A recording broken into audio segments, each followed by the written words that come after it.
Hi, I'm author Tadeusz Verlepa, and I'm here to discuss another chapter from my book, Limited Duty, the true account of my father's World War II experiences. Today I'm discussing Chapter 9, Hurricane. To provide you with a little background information, during World War II there was a high degree of censorship regarding reporting of the news, and that included weather reports. Weather reporting, particularly reporting of severe weather, was not permitted for fear that the Axis would learn about the disruption of war material and supplies from any of the refineries or the shipyards located along the coast.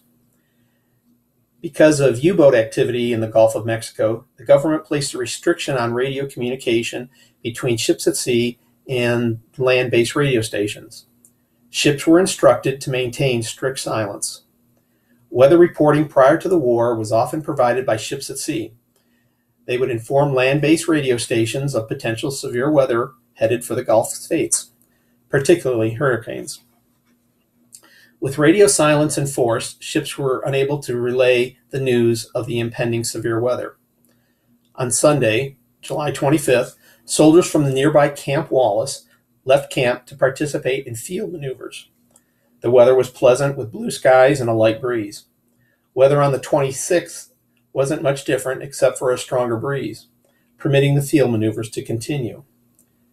Tuesday, July 27th, field maneuvers resumed after breakfast. As the men headed out, the sky was increasingly being filled with clouds and the winds picked up. Rain eventually started to fall and wind gusts began to uproot the tent stakes of the mess tent. The ground was quickly becoming saturated, making it impossible for any of the tent stakes to hold, resulting in the smaller pup tents the men had been sleeping in to become airborne. The National Weather Bureau downplayed the severity of the storm, listing it as a tropical disturbance with winds ranging from 30 to 40 miles per hour, but their predictions was way off. Sustained winds of 70 to 80 miles an hour were being experienced by mid-morning. Conditions deteriorated to such an extent that the officers called off the remainder of the field maneuvers and had the men return to the base camp to pack up and leave.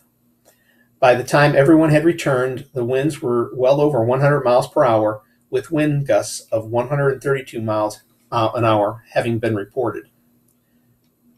The strong wind and driving rain made it nearly impossible for the soldiers to secure their equipment, as debris from the camp had become airborne projectiles. The combination of muddy ground and strong wind made it impossible for the men to stand, let alone walk. To compound the problem, the wind was laced with sand that made it difficult to see and breathe. The men were ordered to don their gas masks to aid in their ability to see and catch their breath.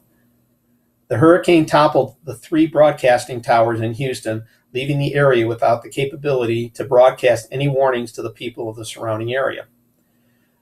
Since the hurricane was not recorded, it was never given a name. The area suffered from almost 20 inches of rain, resulting in flooding, and the deaths of 19 people.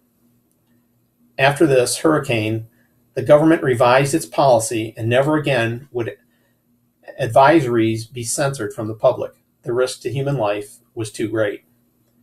The second little-known fact about this hurricane is it was the first time that an aircraft would fly into the eye of the hurricane.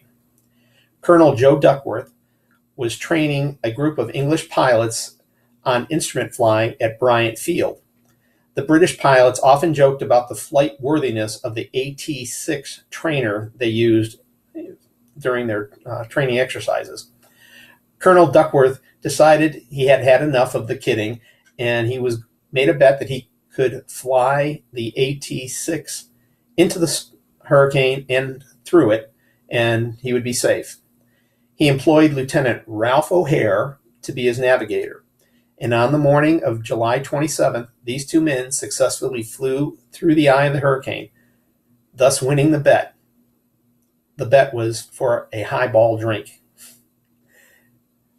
If you folks have any comments, concerns, I'd love to hear them. You can reach me at any of the information down below. Leave a comment. I'd appreciate it. Reach out to me. I'm looking for people who may have lived through this hurricane or experienced it. I'd like to hear your stories as well. Thank you.